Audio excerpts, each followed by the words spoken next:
So I wrote the book, You're an Executive, but Are You a Leader? To be a little bit provocative, right? So there isn't a difference between being an executive and being a leader necessarily. One is a title, one is a behavior, how you're showing up, performance. So it really is, and I mentioned at the beginning that people are looking for leadership. They want to work for a company that's well led and headed in the right direction. If you don't know where you're going, if you don't have that vision and purpose, nobody can follow you, right? If you're not clear about why the company does what it does, how it delivers that, and ultimately what both employees and customers can expect from you, then how is your team going to understand that? How can they help you achieve that? So when I talk about purpose, that's what I mean.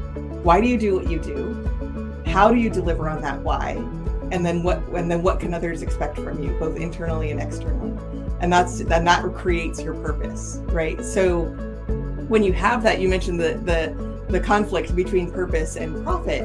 Actually, when you really focus on your purpose, the profits happen exponentially.